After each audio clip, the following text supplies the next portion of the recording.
to another one round the corner on Tuesday afternoon. Excellent. You'll start letting. Morning, Thomas. Hi, Thomas. Morning, guys. Morning, Mark. Morning, everyone. Morning, Harry. Morning, Gary. Morning, Joe. Good morning. Good morning. Morning, Paul. Morning, Paul.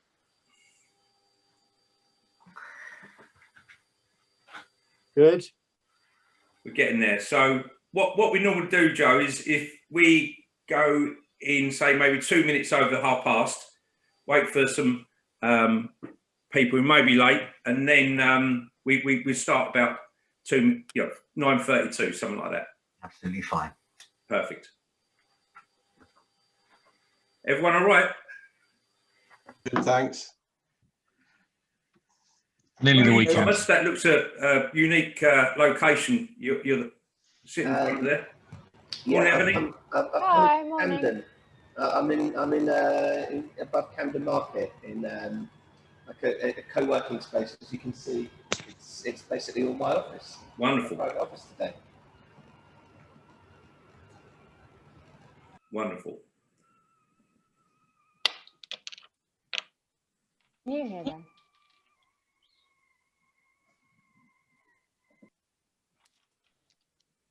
Morning, Ian. Morning, how we doing? Yeah, not too bad. You? All good. Hi, Ian. Hi there, morning. Hi, Why? Morning. Morning, Why?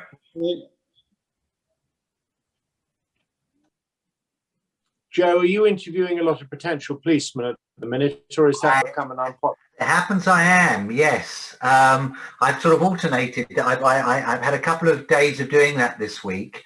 And then yesterday I was wearing my other hat as a magistrate, and I was doing, unfortunately, mental health warrants, where we have a lot of issues at the moment with COVID creating a lot of depressed people.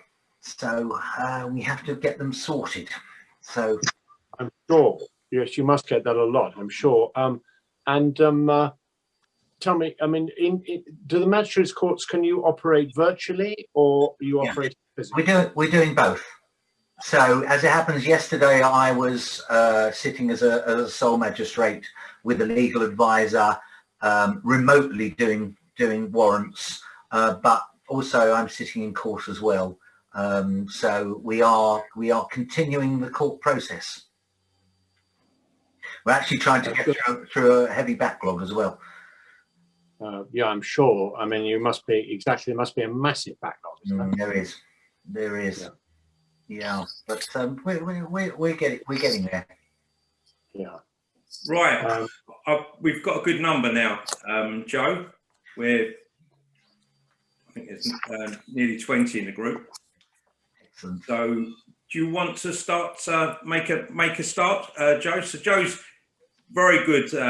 Offered to tell us about his entrepreneurial life and some areas in particular. We're very excited about this. So over to you, Joe. Okay, thank you. Well, good morning, one and all. Thank you very much for giving me the opportunity to speak with you. What I'll do is I'll tell you a little bit about myself very quickly, and then give you hopefully an interesting little story about a deal that happened and how it progressed. So, born in 1956 in a little town called Westcliff-on-Sea. Let's say I was a very average student who took more interest in sports than academia. But at the age of 9, I attended my first football match. And that was the start of my love affair with a team called Southend United. They say that the path of true love never runs smooth. That is definitely the case of me and that football team. I was convinced that it would be me that would be scoring the winning goal in the last minute of an FA Cup final. And I revelled in all the plaudits and the attention of being at Wembley Stadium, and then I woke up. So apart from the odd trial, I soon realised that I wasn't going to be a footballer. So began the work journey, and that became in the footwear industry. So I started in a family business. I spent 3 years in manufacturing in sweaty factories, learning how to make a shoe. I was young, I was ambitious. I didn't want to live in the shadow of my uncle. So I decided that I had to do it by myself, for myself. So I took a big step and left. And I started on my own journey working with a company called Clark's Shoes. And I worked in their retail stores in a fashion company called Revell as a manager at the store. And I then applied to become a buyer. And my manufacturing knowledge gave me the edge over about 110 applicants. So I spent the next 30 years working my way up the ladder to become a director of 2 other multiple footwear retailers.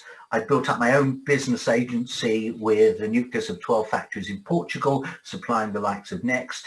And then back in 1989, I left that scenario apart from Portugal, but I did then set up with a small London retailer called Footwear, who had about 20 stores, 25 outlets, 25 concessions, sorry, with Topshop. And fast forward to 2005, 100 stores, 300 concessions, 25 franchise stores across the Middle East, thriving mail order operation, thriving online operation. And at that time, we built ourselves up to the leading UK footwear fashion retailer. 2005, we sold out to private equity, and I completed 12 months on a licensed agreement, service agreement, and then I exited the business. And part of that was an exclusion of 18 months. So there I was, 34 years in one trade, and waking up one morning and all of my disciplines and everything had gone out the window. So everything that I knew, everything that I'd done, my structure, my working day had ceased. The dilemma is very real, and you have to be very careful not to slip and slide. So I decided, I dressed it full on, and I realized that that next morning was the first morning of the rest of my life, and I had to reintroduce myself. So I began to network, and within a few months I had managed to become a CEO of a new startup operation, and it was to bring a retail cosmetics operation from Poland to the UK. And I did that, a company called Inglot, who are still going today, and I set them up in Bluewater. They then moved to Westfield. They now have outlets in Oxford Street, although obviously not very busy now. And that was the start of my journey into a new business life. And from there, it had gone into property management. I was consulting to hotel groups, waste management, financial services, where I have an interest in an operation which is very keen with capital allowances and research and development. I became a magistrate because it's important to give something back to the community, and I'm also an assessor for the Met Police. But the real love was sports. The real love was an opportunity to get into the sports management. And this came about in a very, very weird and unique way. Back in 2008, I was reading an article in a newspaper that said Tottenham Hotspur were interested in the Russian captain and playmaker, Andrei Arshavin, who was the star of the 2008 European Championships. And all of a sudden, I read a report, and there was a comment and a quote from a Dennis Lachter. And I thought, Dennis Lachter, L-A-C-H-T-E-R, spelled exactly the same way as mine, which is Joe Lachter, L-A-C-H-T-E-R. And I thought, this is crazy. I need to find out about this guy because he's a Russian agent. My family originated from Russia. And I managed to make a connection because I do believe that if you want to get something, you're going to get it. And if you're that determined, you'll find it. Now, I could have just let it go. I could have just let that newspaper article go. But I thought, no, I've got to find out about this guy. And I've got to find out what this all means. And I did that. I managed to get hold of him. And he was amazed that possibly there was another Lachter family that was in the UK. We found out that his Lachter family and my Lachter family came from villages 20 kilometers apart in the Ukraine. So there was a connection. I then happened to be playing five-a-side football with a football agent who said to me, a fellow called Phil Smith, who said to me, "Joe, do you know this fellow Dennis Lachter?" And I said, "Well, as it happens, I do." He said, "Do you think you could broker a meeting between the two of us?" And I said, "I'm sure I can." And within about a month, I had organised a meeting at the Landmark Hotel where we had Dennis Lachter come over from Russia. We had Phil Smith and his organisation, his Italian agents, all meeting up at the Landmark. And I was thrown into this situation that I'd never known before. But here I was with these big, powerful industry giants and little old me sitting in the middle, and they're saying, "Can we get together?" And the rest, to some extent, is history, because within 2 days, I happened to then be sitting in Arsene Wenger's office at the Arsenal training ground with Dennis Lachter and Phil Smith. We then went from there to Daniel Levy at Tottenham Hotspur. And all of a sudden, I was thrown into this situation. And the key to it was Tottenham Hotspur and Arsenal wanted to buy Andre Arshavin. I was the link between Dennis Lachter, the agent, and the English agent, Phil Smith. They couldn't handle Dennis Lachter because he was Russian and he was very animated. And they said to me, "Joe, you've got to handle him." Well, I thought, handle him? I don't know anything about him. I don't know anything about football, but then about this side of football. But then I realised that I'd had a lot of experience in business. And I realised there was a deal to be done here. So what we did from there on, my initial involvement started at that day, really. And I then realised that I had to nurture the situation. I had to bring all the parties together to get a result. Okay, so I put myself in the middle. I said everything should come through me. I could have actually passed it off. I could have said, "You guys just deal with each other and, and I'll take a cut or something." But I realized that no, you have to take ownership, because if you don't take ownership, you almost become superfluous to the needs of the deal. So I created the position for myself. It's very difficult when you go into a situation that you don't necessarily understand. But if you apply logic and common sense and you are pragmatic, you take the emotion out of the situation and you are pragmatic and you know that you need to achieve a goal, then you do that. So we had some very interesting clandestine meetings. Andre Arshavin was a Zenit St. Petersburg player and very high profile, the Russian captain. Arsenal, a very high profile and a leading team in England. How do you keep it away from everybody, from the media? How do you stop anybody knowing that there might be a deal? Difficult, but not impossible. So I said there needs to be a complete code of silence, and everybody agreed. Fast forward, they're talking, they're not talking, typical football deals.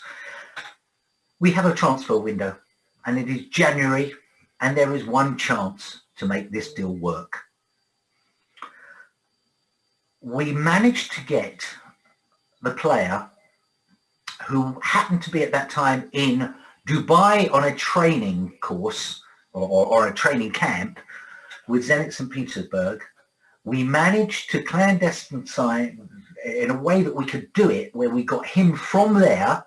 Instead of going back to Russia, we managed to get him to Paris, to a hotel at Charles de Gaulle Airport, instead of him going back to France, instead of him going back to Russia, because if he goes back to Russia, you lose him. It's the transfer window weekend. We've got 2 days to do the job. We get him there. Myself, Phil Smith, and a legal advisor, we fly over. We then have the boardroom given to us. It's 10 o'clock at night. We sit down to do this deal. It is Saturday night at 10 o'clock. Monday, 5 p.m. is the transfer deadline. So it's Saturday night and we sit round and we start talking about a deal. It's so far off the table, it's not even worth talking about. So we decide to meet at 7 o'clock the next morning with our legal advisor for a meeting at 10 o'clock with the player and Dennis Lachter, his agent. The two sides are miles apart. So we sit down at 10 o'clock the next morning after we'd spent from 7 o'clock trying to work out a deal between ourselves. And nobody is agreeing the terms. So I'm sitting there thinking, and I remember it very clearly, that here am I, not an authority, not an experienced trader in this business, but why should this business be any different to any other? So I sat there with my pen and paper and I drew a line down the middle, and on the left were the pros and on the right were the cons. And I worked out on there, speaking to everybody, what is it that they needed to achieve? And like most things, it comes down to money. Andrei Arshavin was earning X amount of money with Zenit St. Petersburg, who really didn't want to sell him. Yet Arsenal were only willing to pay a certain amount of money. The agent, of course, is playing hardball for the player, saying, well, if you don't give him the money, he's not going to come. And I realised that I had to ask the player, the person, what he wanted. And he wanted to play in the Premier League. So I said to him, around that table, I said, gentlemen, we have reached an impasse, but I think I've understood what the situation is. If this is just about money, then I have to say, Mr. Arshavin, Andrei Arshavin, player, you have to go back to Russia, because Arsenal will never meet your expectations or the money that Zenit St. Petersburg can give you. And if that is the case, you go back to Russia. But if you want to be a Premier League player who is known globally and is playing to packed houses in the Premier League, the Premier League around the world, which is the English Premier League, and you want to be a global name, then you have to compromise. And this is your one and only chance. Because if you say no now, you go back to Russia and you lose your opportunity. And you will wake up every morning and say, I wonder what would have happened if. I wonder if I had have gone to England. And I said to him, if you do that, you will never move on with your life. You will regret every day. But if you want to challenge yourself and you want the opportunity, then you come to England and you give yourself that chance. At least you can say, I did it, I tried. He got up from the table and said, shook his head and said, I'm going to watch tennis. And he walked out to the boardroom and went back to his room and sat down to clear his mind. This is Sunday. What do? We haven't got a deal going, but already I know that I have sowed the seeds to get this deal done. We then have a situation that the weather is coming in. It's starting to snow. We're stuck in Paris. It's Sunday. It's 4 o'clock in the afternoon. We've contacted Arsenal to say, you know, we haven't got a deal, but we think we might have. And Arsene Wenger very clearly said, I'm not getting involved. If you haven't got a deal, I'm not telling you what to do. So we didn't know what to do. So nobody there has come up with a plan. So I said, quite sensibly, again, this is logic and common sense. Well, surely we just have to get him back to England, because if we have him in England, we can do a deal. If we don't take him back to England, Now, the transfer window closes tomorrow. He goes back to Russia and it's all off. So everybody agreed, said, yeah, that's a good idea. And I'm thinking to myself, really? Anyway, we got the last flight back before they closed the airport. We get back. The next morning, we are staying at or the player is staying at a hotel near to my home in northwest London. And I get a frantic telephone call from the manager of the hotel, because we have tried to keep everything quiet, to turn around and say to me, I think we might have a problem. And I said, why? And he said, he's left his room. This is the player. All of a sudden, I turned on the television, and there on Sky News is my player standing outside the hotel on the phone. And he's on the phone to me. And I didn't realise he was trying to get hold of me. And I basically sent him straight back inside. Very luckily, the manager of the hotel did not allow the Sky TV team to go into the hotel. So basically, the secret was out. But it didn't matter, because we then had to get the deal done in that day. Everybody was playing hardball. I stayed with that player from the moment I got to the hotel, because it was snowing. I was late. From 9:30 in the morning when I got to that hotel, I never left his side until that deal was done at 5 p.m. I say 5 p.m. in inverted commas that afternoon. I took him to his medical at the London. I never left his side, and the deal was done. There was £1.5 million worth of argument. The deal had been done at £15 million for the player in 2009, which was Arsenal's highest ever transfer fee. But there was a further £1.5 million that Zenit St. Petersburg had given the season before to Andrei Arshavin as a bonus, and they wanted it back. And Andrei Arshavin said, well, I'm not paying it. And in the end, I, with the others, managed to persuade Arsenal that if you've come this far, you might as well go the whole hog, which they did. I can only tell you that apart from that being my introduction into the sports management industry, which I have maintained today and still have an interest, I have never left Andrei Arshavin's side since then. I look after his personal management and a lot of his media scenarios, even now from Russia. And we have maintained an incredible friendship through that time. And one of the reasons that we have done that is because I was honest with him from the start. I never lied to him. I never gave him any false hopes. I always told him not necessarily what he wanted to hear, but what he needed to hear. And I'd even tell him if he had a bad game. And he is a very honest gentleman as well.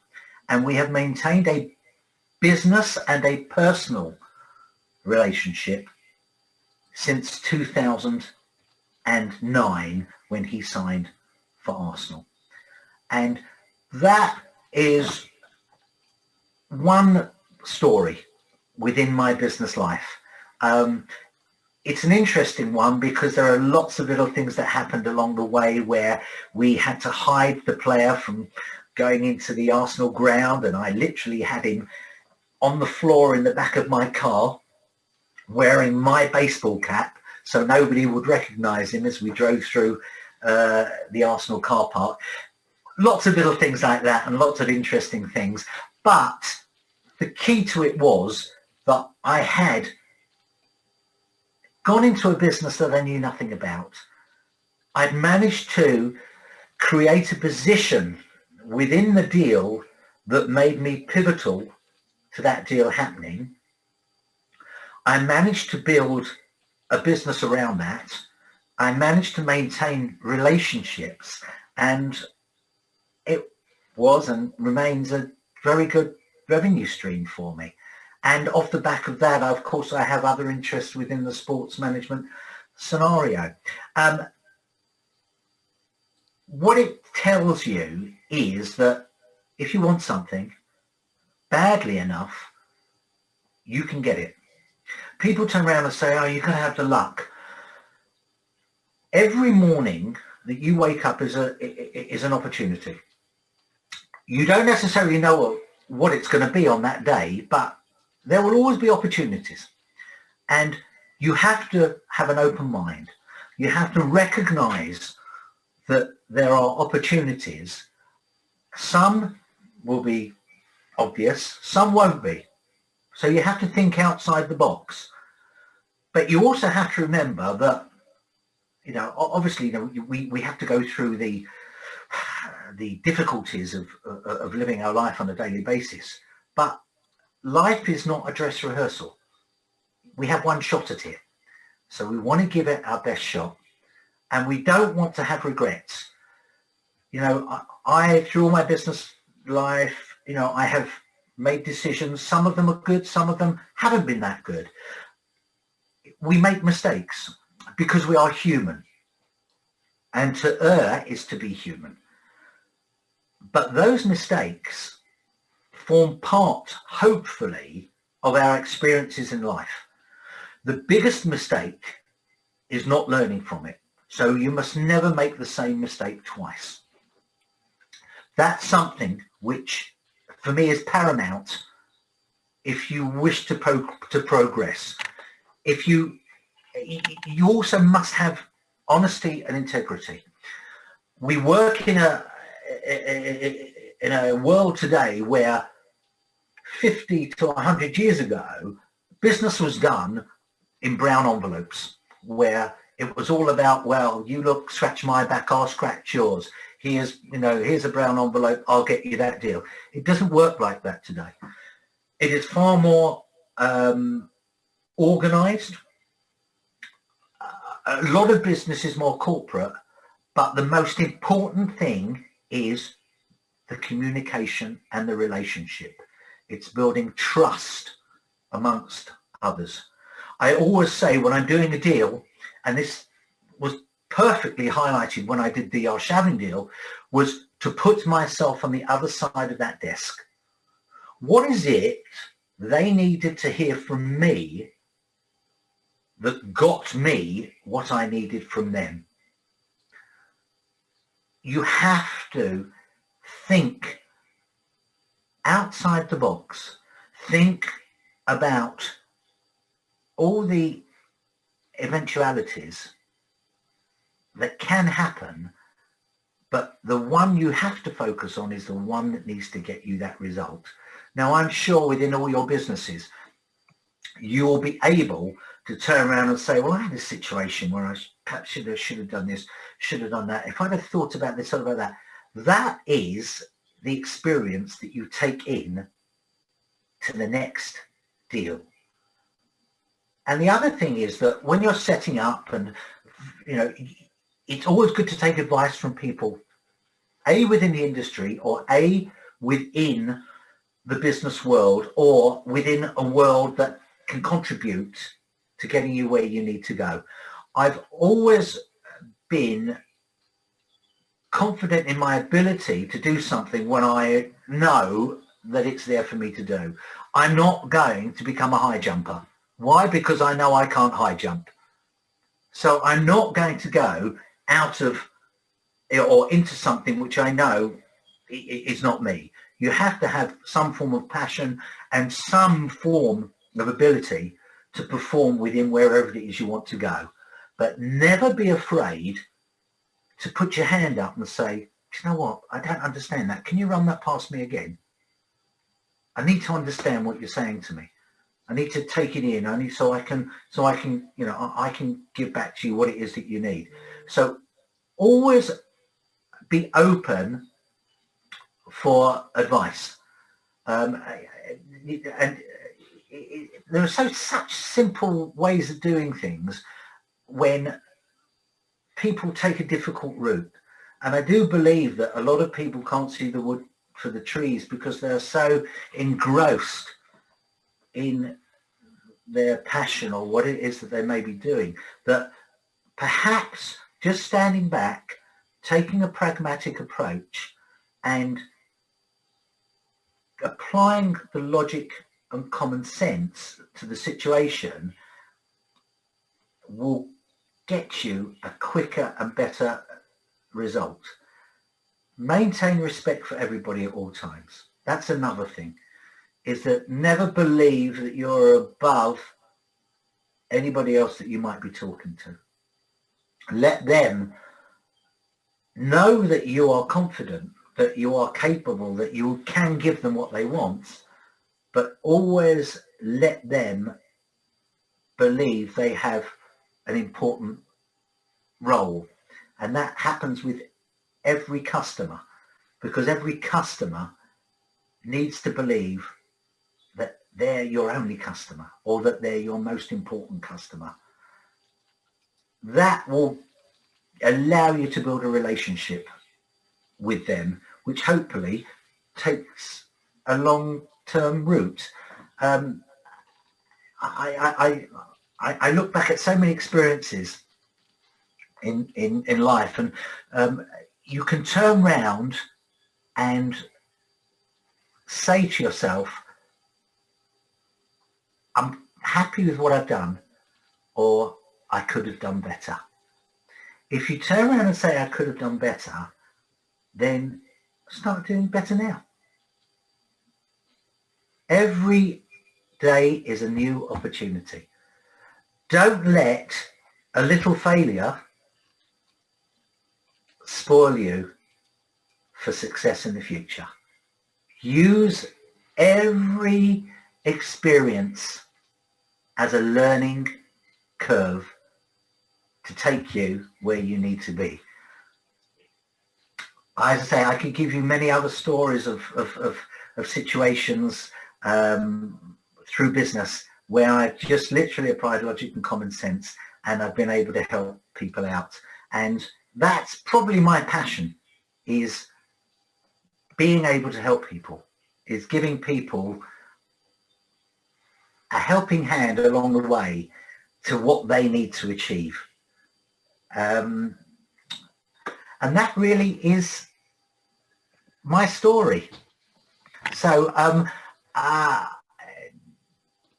happy to now open the floor to anybody that may have any questions, and I'll be happy to answer any questions or any point that you may wish to ask me about any of the businesses that I have been involved in. Right, well, Joe, that was fantastic. Any questions, anyone? Would anyone like to ask Thomas? I can see you there. Yeah, I'll go for one straight away. Hi, Thomas. Hey, Joe, fascinating. One of the rumours around Andrei Arshavin was that his English was pretty appalling or non-existent. So I'm fascinated with how you managed to not only structure or like build a rapport and get the deal over the line, but also how you're still in contact with him. Has it improved, or was it a myth? It's a myth, and I'll explain to you why. Andrei Arshavin is a highly intelligent gentleman, and I knew that from the moment I first met him. When he was already learning English before he came to England. His English was poor to start with.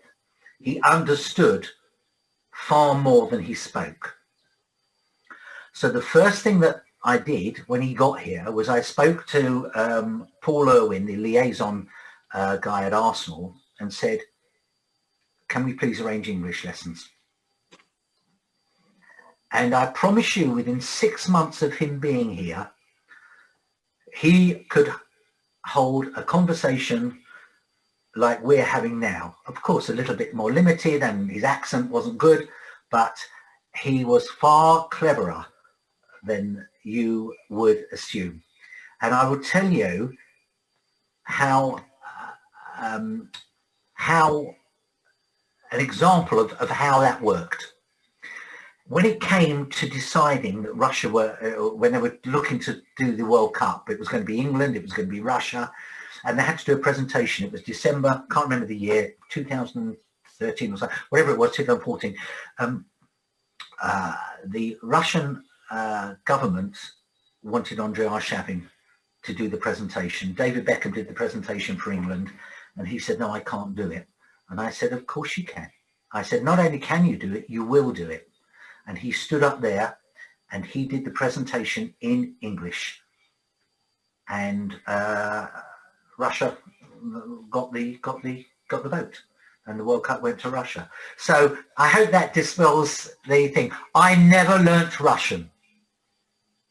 He learnt English, and his well, I know some Russian words, and we converse all the time.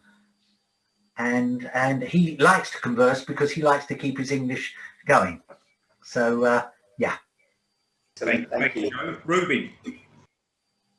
Yeah, I've got two questions. Hi, Ruben. One is a quick one. First of all, why did you not try and take him to Southend? I'm a Chelsea fan. I would have taken him straight to Chelsea. And secondly, what was it? What do you think it was, or it is about what you have or what you have internally as a person that's allowed you to be so, like, have your fingers in so many different industries? There doesn't seem to be like an order in terms of manufacturing. Then you moved on to a different industry and then a different market. It doesn't follow suit. It's just so wide and varied. Okay, let me take the light-hearted one first, which is the Southend United. I did take him to Southend United. And I took him to Southend United in February, and I remember it, February 2011, and they played Tranmere Rovers. It was a freezing cold day, and he came down as a guest, my guest, and we were the guests of Southend United. Sky wanted to film it, but we said, no, it's a personal thing. And we saw a game there. And this is a true story. We're sitting there, and we're in the director's box, and we have paparazzi all around us. And I said to him, I think there's about 7,000 or 8,000 people in this old stadium. I said to him, what do you think of it here? And he said, this is really what English football is about. I understand this. He said, and I said, well, yeah, okay, you're watching a game here with me. And I said, what else? And he goes, there is one problem. He says, I love the stadium, but there is one problem. And I said, what's that? And he said, the seats face the pitch. And that's a true story. And then the next day, on the BBC website, on the online website, there is a picture of myself, Andre Arshavin, and my son. And the headline says, Andre Arshavin was seen at Roots Hall, the home of Southend United, flanked by two Russian oligarchs looking to buy the club. And that's a true story. Anyway, let me go back now to the more serious part that you ask. How did I, or why am I involved in so many different businesses? Well, I'll tell you why. Because I had 34 years learning business in the footwear industry. I had to reinvent myself. I had to network. I love business. I love the challenge. I love people. I decided not to pigeonhole myself in any one business again, because I'd had so much experience that I could make it work and use my principles of relationship, of logic, of common sense, of application to any scenario and any business. I use it in I'm a magistrate. That's not a business. That is a passion. That is a service to the public. But I use exactly the same criteria of logic and common sense and relationship. No, I know it may sound crazy to you, but I have to build a relationship with a defendant because I need to make sure that that defendant understands why he's in court. And when they walk out of court, that they know that they've been treated fairly. It's no different in the business world. You have a code of conduct and you must maintain that code of conduct. And that's how I've been allowed, or I've been welcomed and introduced to other businesses, because people although I sail under the radar, you won't see me in big headlines anywhere. What I do is I help them. I play it under the radar because I can get involved in other people's businesses and hopefully help take them to the next stage. Thanks, Joe. Dave? Yeah, thanks, Joe. That's great, and the really resonated that opportunistic mindset piece about just being opportunity ready. I absolutely love, right up my street. So again, I've got 2 questions as well. I'm not sure how if you'll be able to answer the first one, and it's about there were all sorts of rumours about kind of Russian mafia involved in the transfer and stuff like that. So I'm sure so whatever stories about that you're able to tell would be interesting. And then the more business kind of one would be obviously in that Arshavin deal, the value that you were playing in the outset was just connecting the people up, which I absolutely get. Obviously, that's a vital part of it. I'm just wondering at what point and where and how you managed to kind of put in the commercial aspect of that and turn that kind of just that being the right person in the right place to actually, making sure you're recompensed for that as well. Okay, right. So let's take the first part.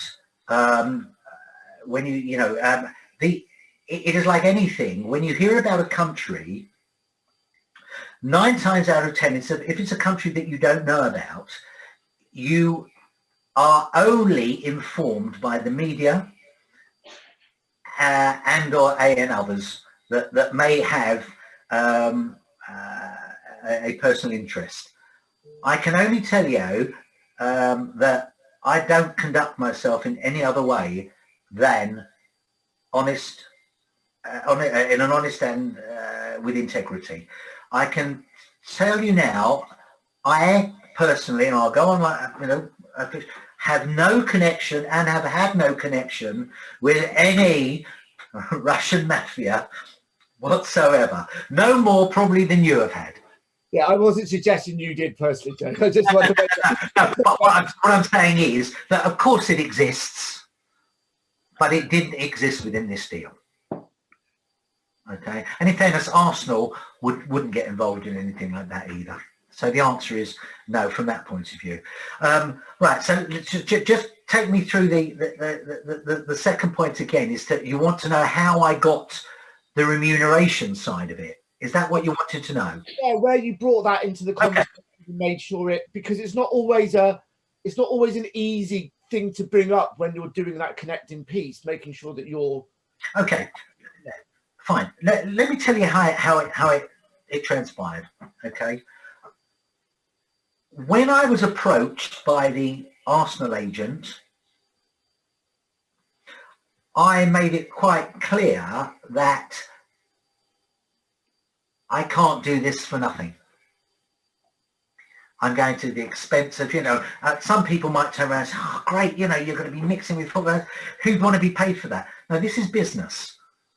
So from day one, I had to lay down the ground rules. I said, okay, fine. And I didn't know how transfer deals were constructed. So I did a bit of homework. I went on the internet. I looked at how deals were structured. I looked at previous transfer deals. I knew what the percentages were. I knew what could and couldn't be done because, there are allowable, you have to work within guidelines of what's allowable. And I cut a deal from there. And and it had to be a deal that was commensurate with what I needed. Any further deals that I did down the line were directly with Andre Arshavin after his Arsenal term were done directly with me, and so that was in agreement directly with Andre Arshavin. But by that time I'd learned a lot more about the business, and so I mean I don't know what business the details of your business, but I'm sure that you understand what the parameters are within your business, and that you have to be very careful not to over request or overvalue, which makes you uncompetitive. Thanks, Joe. Mark? Sorry, just unmuting. Firstly, thanks, Joe. That was great. Really enjoyed it. I'll declare my colours up front. Firstly, I'm an Arsenal fan. And secondly, I actually worked on the England 2018 bid team at Wembley. So there are a few, I'd say there are a few other opinions bouncing around about how Russia actually won that. In fairness, you didn't. I wasn't asked about how Russia won that. But that again, that's out of my remit. I think that's probably somewhere, Mark, you and I don't want to necessarily go down. Absolutely, yeah, it was a long time ago. Yeah. 2 questions. Firstly, a bit of a fun one, but the second one a lot more serious. So, firstly, give us a feel for Andre Arshavin's state of mind after he got 4 goals against Liverpool, because that must have been a massive high point of his Arsenal career. And secondly, you talked about the importance of, when you finished your shoe business, of networking. What would be really good is your top 3 networking tips. Okay, so first of all, on Andre Arshavin's 4 goals at Liverpool, we always spoke after the game. Okay, I didn't go to all the away games. I went to most of the home games. But his first phone call was and they were actually on the coach. They actually went by coach, and he phoned me very excited, and he said to me, and of course, you know, his English was better with me than it was with the press, and he said to me, "Did you see what I did?" And I said, "How? Of course I saw. You scored 4 goals." And he said to me, "Did you see what else I did?" And I said, "No." And he said, "Exactly." He said, "I didn't do anything else the whole game. I just scored 4 goals." And he was so honest. You know, and that's his memory of it. Yep. His memory of it was, I didn't do anything else except score 4 goals. Yep. Right. So now the networking tip. It's quite interesting, this, because I feel as though I'm networking every day, and that everybody that I talk to is a possible route to another opportunity. So I would say that from I'm trying to think of the best way of wording this. So is it something that you can take with you? Have an eye on the main chance. Okay, be aware of opportunities at all times, and I think that it's just being aware.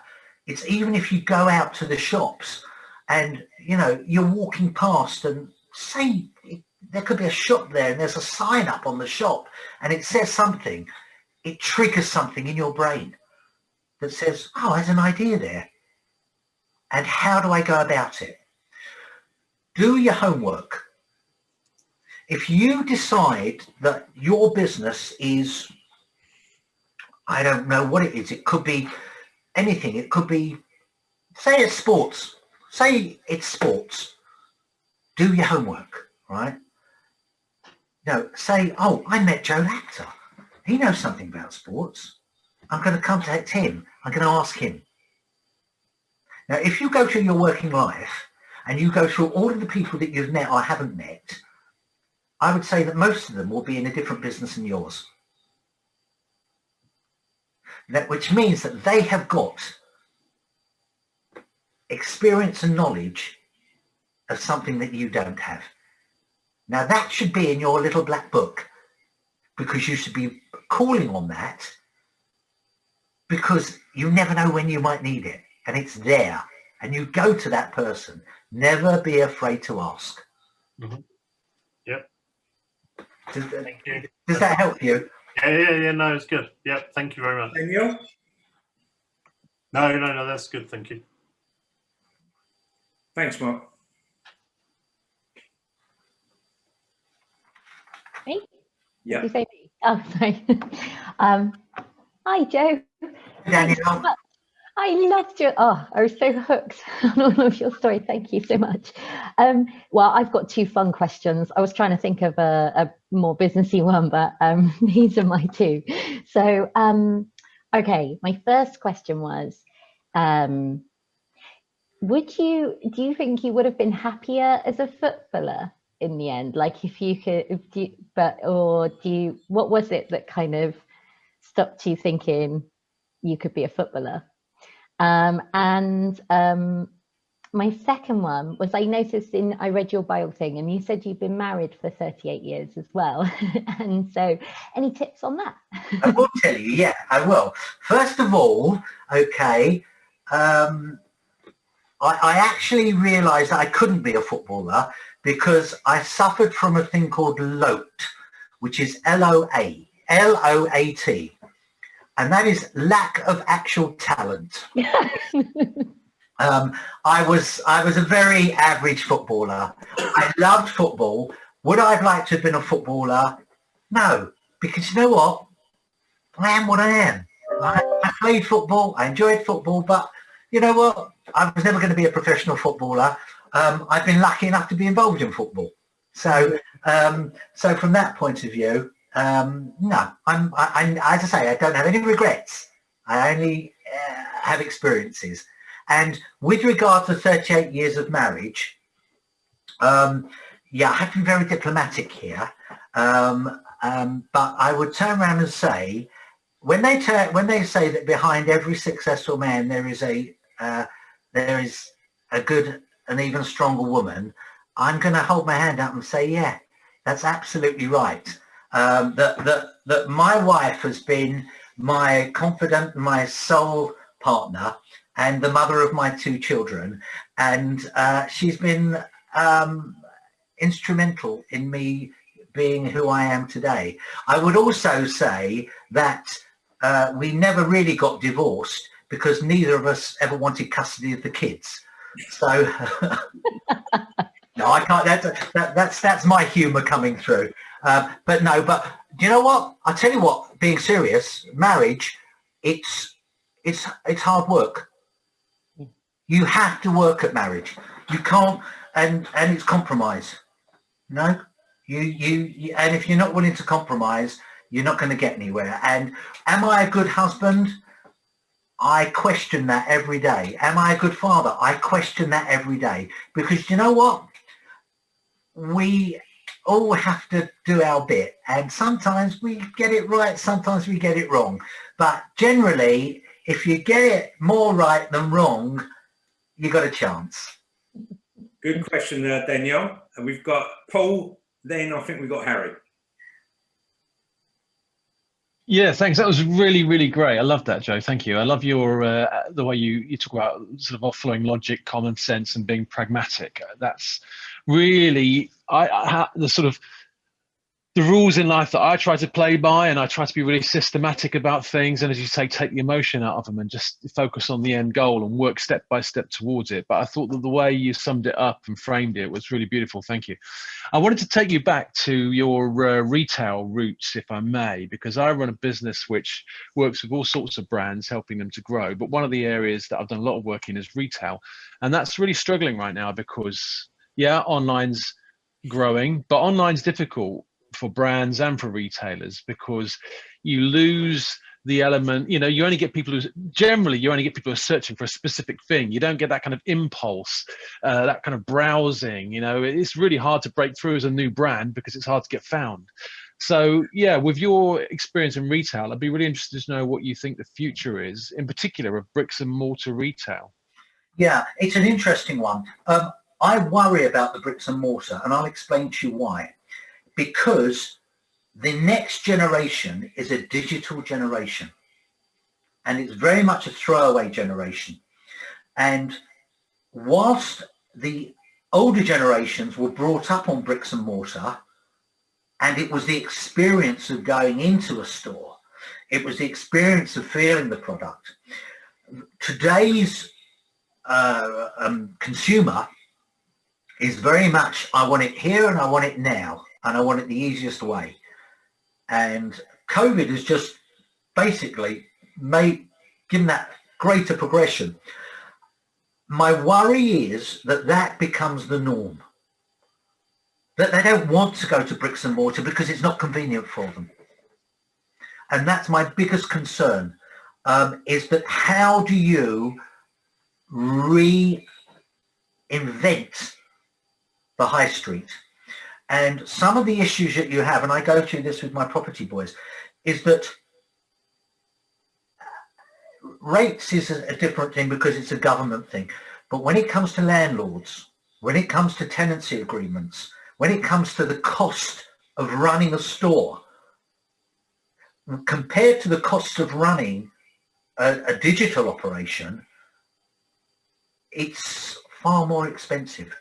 And if you don't have a concerted effort from all parties to reinvent the high street, I worry that you will lose it. And that's I don't have the answer, but I do understand the problem.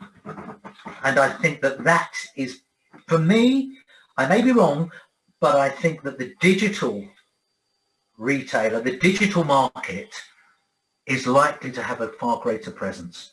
And that kills the high street, and it doesn't make me happy. Thanks, Joe. Good question there, Paul. Harry? Yes, Joe, thanks very much. That was great and very interesting. Two quick questions. One, what happened to your namesake, David Lachter? Because he started... Dennis Lachter. Dennis Lachter. He started off the deal being Andrea Shavin's agent, and then somehow in the middle, Andrea Shavin elected to have you as his agent. So is there a very upset namesake somewhere in Russia at the moment plotting your demise? And the second question is, how much do you think, as part of your success enabling that deal, was because you came as a fresh pair of eyes from a different perspective? Something that all of us find useful when we have these meetings. We get fresh pairs of eyes to different perspectives. How much do you think that contributed to the success of the Shavin deal? Okay, so first of all, there is no relationship with Dennis Lachter as such anymore, because there was a court case, which I won't go into the details of, but suffice to say that he didn't win it. So that clears up that situation. The fresh pair of eyes is a definite, and I'll explain to you why. When I first was approached by the Arsenal agent, Phil Smith, to broker the deal, as I said, I could have quite easily just put the two parties together, and I'm not sure that deal would have gone through, because the truth of it was the two agents, the player's agent and the club's agent, didn't necessarily have a good relationship. So without me sitting in the middle, and basically I was told by the Arsenal agent, I cannot handle this guy, you're going to have to do it.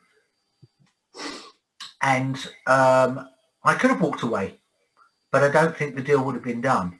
I didn't walk away, and I decided that I wanted to be part of it anyway, but they needed it.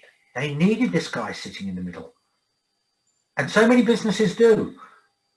So many businesses need that person, which is why, there are so many NEDs around, non-executive directors, because they bring something to the table that that actual business doesn't have. Great. Thank you. Thank you, Joe. Thanks, Joe. Well, big round of applause, I think, for Joe. That was fantastic. Pleasure. May I just say, guys, that if I can be of any help or assistance to any of your new startups and what have you, I am just a phone call away or an email away. I'm very happy if you want to pass my details out to all of your members. I'm very, very happy to assist. Thank you very much, Joe. And it's been a pleasure having you on today and listening to the story, which I think you first told me about 3 or 4 years ago, and I think it's a wonderful. reason for never giving up an opportunity and ensuring that you are always seeking opportunity, and then once it arrives, doing the right thing. And I think you've demonstrated that brilliantly. So thank you very much, Joe. My absolute pleasure, and thank you for the opportunity. And it was nice to meet your wife as well, Daryl, there. Okay. Well, well, as I say, thank you very much for the opportunity. Great to meet all you guys. And as I say, good luck with all of your businesses. Okay. And don't get downhearted if you have, any dips. It's all part of the learning curve. It's all part of the experience. Okay. The real achievement is in the journey. Yeah. Very true. So, and as I say, if I can be of any help, please do contact me. Can I ask a question? Of course. Who helps you? Who do you turn to for your advice? It's a very good question. I have partners in the businesses that I have. I have a couple of businesses where there are similar people to me, where we have joined forces on a couple of businesses where we bounce off each other. Yeah. So I am always taking advice and speaking to others if I need it, and it could be even from my son-in-law who's in a corporate business, my son who's also in a corporate business, totally unrelated. But if there are elements where I need some guidance or some knowledge, as I said at the start, put your hand up. I'm the first one to ask. Never be frightened to ask for help. And never be frightened to say I need some advice. I've got a football Southend link as well, which is my cousin. He's Callum Hines, who's the ball boy who saved the day with the. I think it was he plays for. He was Tottenham Hotspurs. Right. He saved the. He saved the ball and he threw it back onto the pitch really quickly, and it was quite famous. Excellent! I do remember that ball boy. Yeah, he got. That's right. Well, they should. I said they should have signed him. Yeah. Oh, excellent! Oh, that's great. Oh, good. Oh. Thank you very much. I was just going to say he missed a very important story. Was when he took Andre Arshavin to his Monday night five-a-side football game with his friends, and a lot of them are ardent Arsenal fans. So that was a nice story. Yeah. Maybe for another time. Yeah, sorry, I kept that one out of the loop because with he promised to come and play with me before he left Arsenal, and that's so he did. He came and played with me and my mates, and he was all right. Did you give him a dig, Joe? Or no? He played on my team. All right, and he scored 14 goals. I scored 3, and one of the other guys scored 1. And he nutmegged two of my friends on the other team. He nutmegged one after the other. Nutmeg, for anyone who doesn't know, is put the ball through the legs. To which one of the opposing team had a go at one of the boys that had been nutmegged and said, "What? How did you let him do that?" To which he turned around and said, "He's the captain of Russia. I'm in financial services." What do you expect? And that's again a true story. Sorry, was that Ian? Did you want to ask me a question? No, I wasn't going to. But if there's time, I might ask a quick one, if I may. I was going to ask you, what you described there in terms of your own kind of morals and approach seemed like a world away from what we, the public, hear about deals in football. Did you see a lot of, or did you meet a lot of sharks in the pool when you were in that particular game? Once again, I'll be very diplomatic. Okay. In all walks of life, you have people that work on the edges, and like any business, you will have people that perhaps don't work to the same ethos as yourself. One must always choose one's company wisely. Good answer, thank you. Wise words there, Joe. Thank you very much. So what we're going to do now is have a short break and reconvene at around 10:40 for our group session, February's group session. So for those of you who have signed the privacy document, members, we'll see you back after the break. But I think that was stunning today, Joe. We can't thank you enough. Oh, it's my pleasure, my pleasure. And as I say, thank you all for giving me the opportunity to talk with you. And once again, you know, I'm an open book, and I'm there to help people. Thank you very much. Thank you, Joe. Thanks very much.